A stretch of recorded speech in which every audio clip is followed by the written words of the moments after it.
Good morning, good afternoon, good evening. Alright, kaibigan, hopefully nasa magandang kalagayan ka kung saan ka mang sulok sa mundo ngayon, kaibigan. Be grateful. Alright, welcome to Calzada University, kaibigan. Dito ngayon tayo sa Calzada, wala tayo ngayon sa parking kasi hindi tayo nagda-drive, nagwo-walking tayo. Alright, yung topic natin ngayon, kaibigan, ito yung Ken Honda na pay more. Wow, ito unconventional to, kaibigan, okay?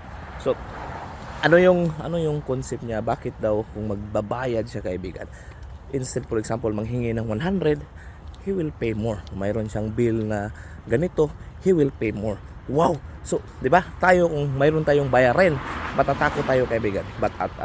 Tatakot tayo kung ikaw ay natatakot kung mayroon kang bayarin. Majority of the people, pag mayroon ng mga bayarin, natatakot or ayaw yung feeling na yun. But as a law daw, kaibigan, ano yung frequency na pinapakita natin, it will transmit, kaibigan, kasi we are energy. Okay, lahat tayo energy, kaibigan.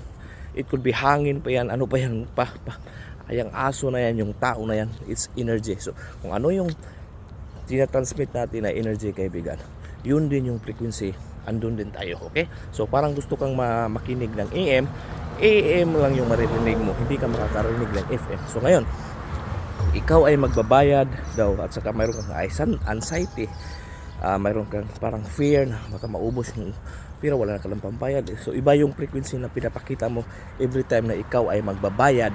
Most likely yun yung ma-attract mo, kaibigan, because kahit baliktarin daw natin yung mundo, kaibigan, we are in a law of frequency. Ano yan yung frequency nga, kung ano yung pinapakita mo. If you show that you are an abundant person, kahit wala ka, kaibigan, you will attract abundance.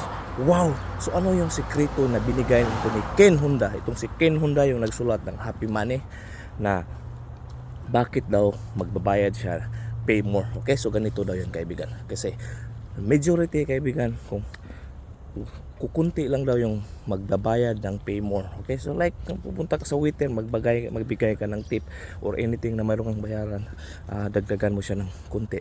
So ganito yung explanation ni Ken Honda. Kasi, kaibigan, yung tao na binigyan mo, kaibigan, ng bayad na sobra, yung frequency niya, kaibigan, nung nakareceive siya, kaibigan, is happiness. Okay, excited siya. Wow, nakareceive ako ng sobra.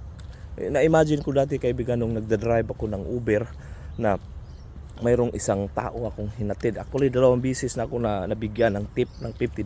So mayroon akong isang tao, yung unang tip ko, kaibigan, is mayroon akong isang tao nakainom. So dinadrive ko siya, sabi niya stop muna tayo sa talyer ko. Mayroon siyang talyer, parang medyo mayaman yung tao na yun, kasi mayroon siyang may shop siya So umihi siya doon, so kumuha siya ng pira, tapos punta daw siya ng casino, parang somewhere or sa mag-iinom ba, or di ko parang sabi niya. Okay, so drive ko lang din siya, so kung saan siya. But after doon, kaibigan, binigyan niya ako ng $50. So sabi ko, wow, iba yung feelings ko, kaibigan, nung naka-receive ako ng pira na yun. Parang, wow, I'm very grateful and I wish him well. So din, kaibigan, I wish him, hopefully there will be more blessings sa kanya, kaibigan. So ganyan yung feeling mo, kaibigan. If ikaw naman yung magbigay, yung ng sobra, pay more, yung binibigyan mo, kaibigan, is yung gratitude na na-receive niya, kaibigan, is ibang level of frequency yung, kaibigan. Natutuwa siya, wow, I receive more. So yun, yung frequency na yun, kaibigan, yun daw yung magbabalik sa iyo, kaibigan. So instead of mayroon tayong thinking na scarcity, na magagalit tayo or anxious tayo, ma-depress tayo, ma-stress tayo na mayroon na namang bayarin, he practiced to pay more. Wow! Unconventional to, kaibigan. Kasi, but hindi mo daw yan mamalayan. It's a law of universe, kaibigan. Ito yung law na hindi daw to baliktarin natin yung mundo. This will prevail, kaibigan, na if you think you are abundant, if you act like an abundant, you will attract abundance din, kaibigan. Wow! Yung sikreto na malupit, kaibigan, dito lang natin ito matutunan sa Calzada University. Okay, mayroon pa akong story, kaibigan. Okay, nung umuwi ako sa Pinas 2022, okay, so mayroong yung bike ko flat. So pinaayos ko yung bike ko, madaling umaga pa, 6 AM, 7 AM yata. So yung hiningi 20 pesos lang ko, ha. O kasi mayroon na pinamp niya lang, at saka pinasok niya yung so nagbayad ako sa bumili ako sa interior sa bahay kasi pinalitan, but yung service fee niya 20 pesos lang. What? 20 pesos. Binigyan ko siya ng 100. Kaya sabi ko, keep the change. Grabe yung nakita ko, yung tuwa sa bata, kaibigan, is parang nasyak siya.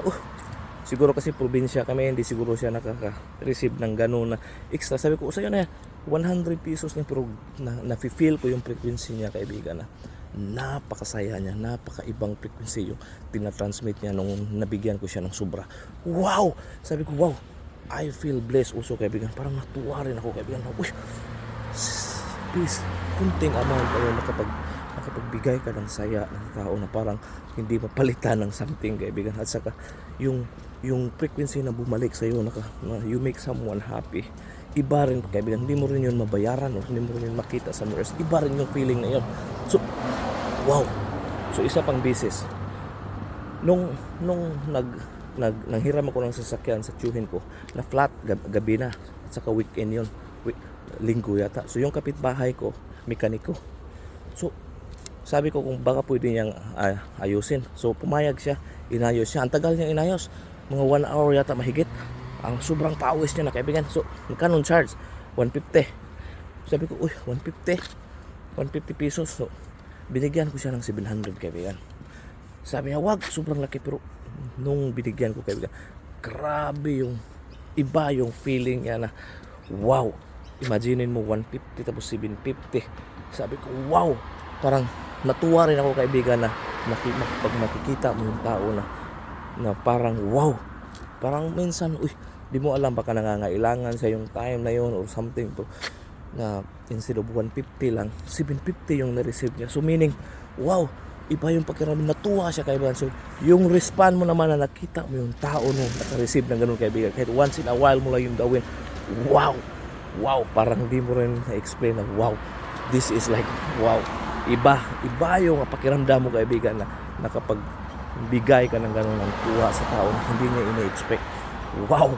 So, wow, kahit hindi yun malaki na bagay, but the happiness, kaibigan.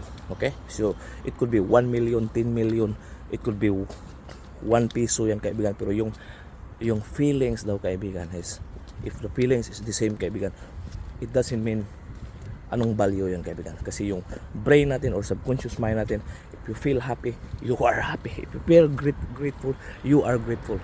Wala daw yung kung same amount o yan, kahit 5 piso, happy ka sa 5 piso or 5 million, pagtingin sa subconscious mind mo is happy person ka. Wow! So ganito daw yun, kaibigan. So sabi ni Ken Honda, always pay more as long as you can. Kahit hindi araw-arawin mo, but sometimes if mayroon kang gusto kang may bayaran na sobra, bigyan mo. Kasi it's a law of universe. It will come back to you folds and folds, because you are an abundant person. Only an abundant person can pay more, kaibigan. Okay? So kahit wala kang pera, wala kang masyadong pera, but yun yung simula, kasi nag-tap ka lang sa frequency. So if yun yung low na frequency na when you, every time your money will go out, you say grateful ka, thank you, pagbayad ako nito, sobrahan pa, thank you. So the universe daw, kaya there is no choice but to give you more. Okay? But daw pipiliin the universe na magbigay to someone na hindi grateful kaysa tao na grateful. Okay? Parang ikaw lang yan. Pag mayroon kang bibigyan na tao, pag yung tao na yun is very grateful at yung isa hindi grateful, I will not give to this person na hindi grateful. Doon ako sa grateful kasi makikita ko sa kanya na happy siya, natutuwa siya, grateful siya sa mga binibigay.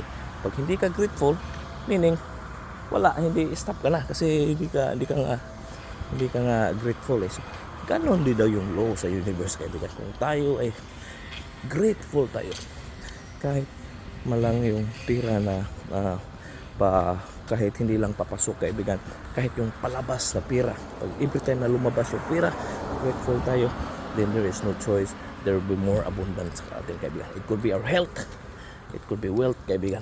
Wow, hopefully may natutunan tayo ngayon. And I hope you well kung saan ka mang sulok sa mundo. Be grateful, close your eyes, open your arms, and not your legs. That is all be yours. Peace, love, good health, abundance, all the riches in the world. So yun na yan. Boom! Siya kala nagkala-kala. See you next time.